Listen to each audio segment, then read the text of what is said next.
اعوذ باللہ من الشیطان الرجیم بسم اللہ الرحمن الرحیم۔ اب یہ طویل رکوع جو ہے یہ ہے حضور سے خطاب میں۔ انہ لتنزیل من رب العالمین وانہ لتنزیل رب العالمین، اور یقیناً یہ قرآن جو ہے یہ تنزیل ہے تمام جہانوں کے پروردگار کی، اس کی طرف سے نازل کی جا رہی ہے۔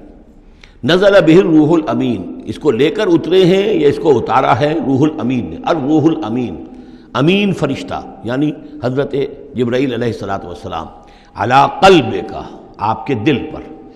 اس کو میں نے بارہا اس سے پہلے کوٹ کیا ہے کہ وحی کا محبت جو ہے جہاں وحی نازل ہوتی ہے وہ قلب محمدی، اور قلب کے اندر جو روح محمدی ہے وہی ریسیپینٹ ہے وحی کی۔ ہمارا جو انسانی علم ہے ایکوائرڈ نالج، وہ سمع بصر حواس خمسہ کے ذریعے سے جو معلومات ملتی ہیں انہیں یہ فؤاد، یہ کمپیوٹر یہ ان کو پروسیس کرتا ہے، اس سے ہمارا علم بڑھ رہا ہے۔ ایک علم وہ ہے جو براہ راست قلب کے اوپر آتا ہے فرشتے کے ذریعے سے، یہ القاء، الہام، عام انسانوں کے لیے بھی رویائے صادقہ، سچا خواب کبھی دکھا دیا اللہ نے، جو واقعہ ابھی ہونے والا ہے وہ آپ نے دیکھ لیا۔ وہ کہاں سے دیکھ لیا؟ کسی آنکھ نے نہیں دیکھا ہے وہ، بلکہ یہ کہ وہ در حقیقت وہ اس قلب کے اوپر وارد کیا گیا ہے۔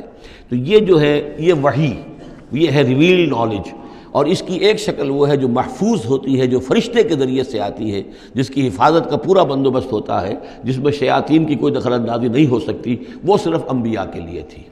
اس وحی کا دروازہ محمد الرسول اللہ صلی اللہ علیہ وسلم کے بعد بند ہو گیا۔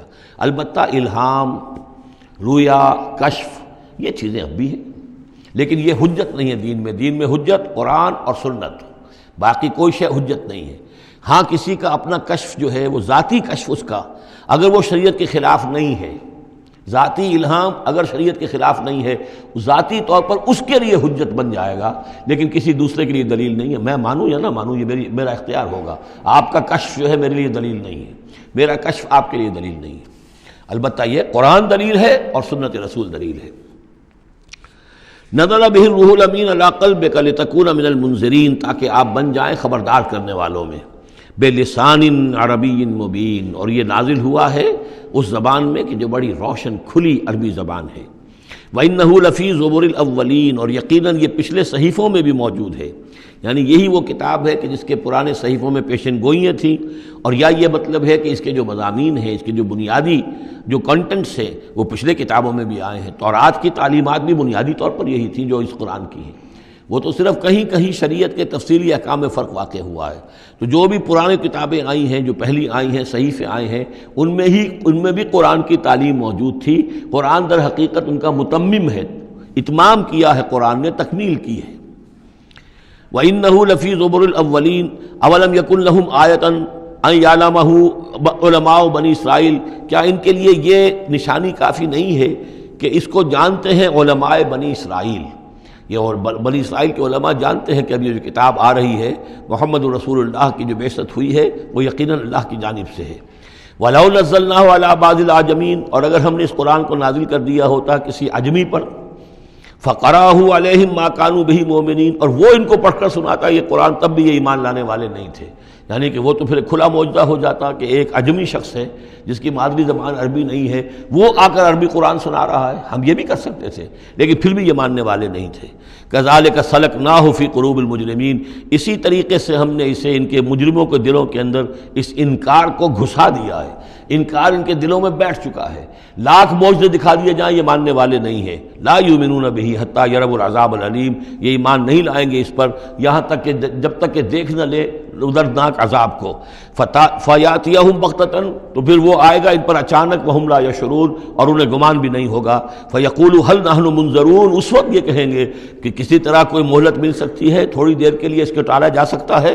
هل نحن منظرون افبعذابنا یستعجلون، لیکن اس وقت تو حالت یہ ہے کہ یہ ہمارے عذاب کی جلدی مچا رہے ہیں۔ لے آؤ جلدی سے عذاب ہے محمد صلی اللہ علیہ وسلم، ہم تو تنگ آ چکے ہیں تمہاری باتیں سن سن کر۔ افبعذابنا یستعجلون، تو کیا یہ ہمارے عذاب کی جلدی مچا رہے ہیں؟ افرأیت ان متعناہم سنین، تو دیکھیے اگر ہم انہیں چند سال اور بھی یہاں پہ رہنے کا، بسنے کا، فائدہ اٹھانے کا اگر ہم کو ان کو مزید مہلت دے دیں، ثم جاءہم ما کانوا یوعدون، پھر آئے وہ عذاب ان پر کہ جس کا ان سے وعدہ کیا جا رہا ہے، ما اغنی عنہم ما کانوا یمتعون، تو یہ سارا متاع، مال و متاع دنیاوی جو ہم انہیں دے رہے ہیں یہ ان کے کچھ کام نہیں آئے گا، یہ انہیں اس عذاب سے بچا نہیں سکے گا۔ وما اہلکنا من قریۃ الا لہا منذرون، اور ہم نے نہیں کبھی بھی کسی بستی کو ہلاک کیا مگر یہ کہ اس سے پہلے منذر آتے رہے، خبردار کرنے والے آتے رہے۔ یہ قاعدہ کلیہ سورہ بنی اسرائیل میں آ چکا ہے، وما كنا معذبین حتی نبعث رسولا۔ وہ جو عذاب استیصال جس کو کہتے ہیں، جڑ کاٹ دینے والا عذاب، قطع دابر القوم الذین ظلموا، وہ رسول کی بعثت کے بعد، اتمام حجت کرنے کے بعد، ذکرا، یہ یاد دہانی ہے، یہ نصیحت ہے، وما كنا ظالمین، اور ہم ظالم نہیں ہیں، وما تنزلت به الشیاطین، اور یہ قرآن لے کر کوئی شیطان نازل نہیں ہوئے ہیں، جن جو ہیں وہ یہ بھی کہتے تھے کہ شاید جن ہوتے ہیں، ان کا یہ خیال تھا کہ جو بڑے بڑے شاعر ہوتے ہیں در حقیقت ان کے پاس ان جن قابو میں کیے ہوتے ہیں جو اتنی اچھی اچھی باتیں ان کو کہیں سے جوڑ کر شعر بنا کر دے دیتے ہیں۔ کیسے کہہ دیتے ہیں یہ شاعر لوگ، یہ ان کے اپنے اپنے گمان تھے۔ تو کہتے ہیں قرآن کو بھی کہیں شاید کوئی شیاطین جن ہیں کہ جو نازل کر رہے ہیں، وما تنزلت به الشیاطین وما ينبغي لهم، ان کے لیے ممکن ہی نہیں ہے، وما يستطيعون، وہ اس کی استطاعت ہی نہیں رکھتے، انہم عن السمع لمعزولون، وہ تو سننے سے بھی معزول کیے جا چکے ہیں۔ یہ یہاں پہلی مرتبہ آ رہا ہے، ویسے آگے چل کر یہ مضمون کئی مرتبہ آئے گا کہ جب بھی اللہ تعالیٰ کی طرف سے کسی رسول کی بعثت ہوتی تھی تو خصوصی پہرے لگا دیے جاتے تھے آسمانوں پر کہ جو وحی لے کر فرشتے نازل ہوں اس میں سے یہ شیاطین جن کچھ اچک نہ لیں اور ان کو سننے سے، ورنہ عام حالات میں وہ فرشتوں کے ساتھ، چونکہ میں نے عرض کیا بار بار آپ سے کہ یہ ناری مخلوق ہے، وہ نوری مخلوق ہے، ان میں کچھ قرب ہے، ہمارے مقابلے میں ان کا قرب زیادہ ہے آپس میں۔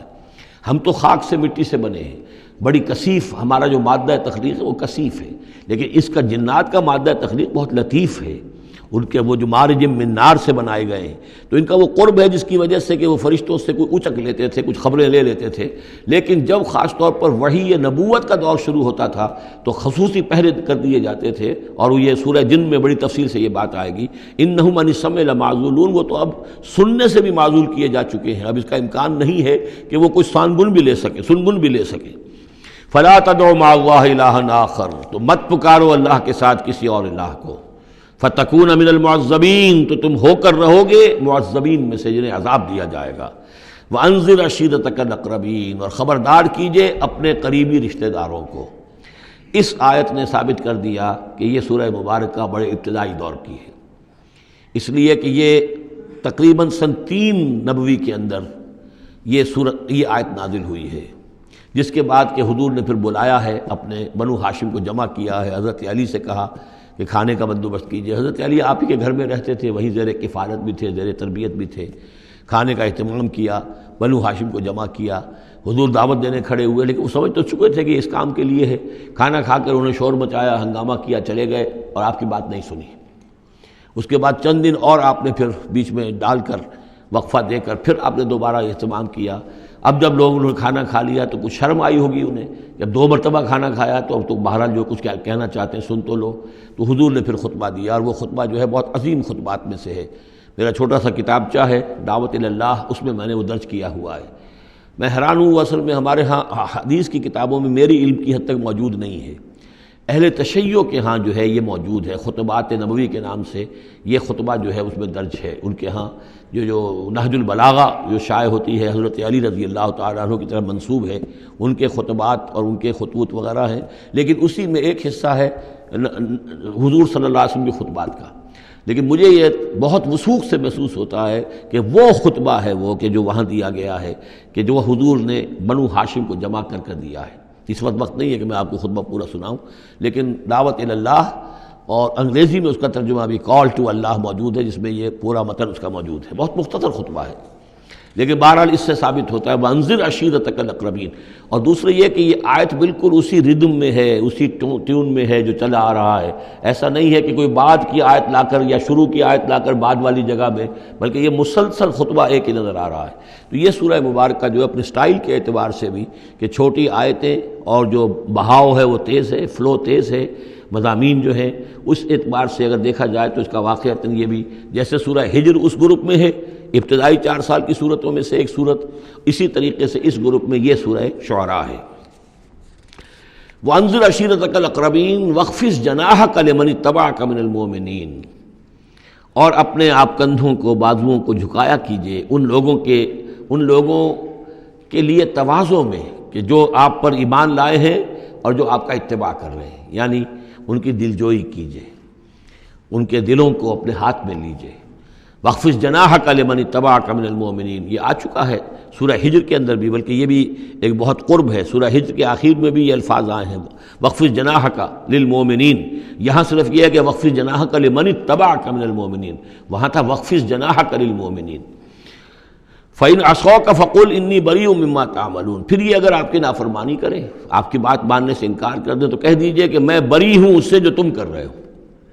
قُلْ يَا أَيُّهَا الْكَافِرُونَ لَا أَعْبُدُ مَا تَعْبُدُونَ وَلَا أَنْتُمْ عَابِدُونَ مَا أَعْبُدُ، اور آخر میں لَكُمْ دِينُكُمْ وَلِيَّ دِينِ، یہ اعلان برات ہے کہ اب تمہارا دین اور ہے، میرا دین اور ہے۔ إِنِّي بَرِيءٌ مِّمَّا تَعْمَلُونَ وَتَوَكَّلْ عَلَى الْعَزِيزِ الرَّحِيمِ، اور اے نبی آپ بھروسہ کیجئے، توکل کیجئے اسی ہستی پر جو العزیز اور الرحیم ہے، زبردست ہے لیکن ساتھ ہی مہربان بھی ہے۔ صدق اللہ العظیم۔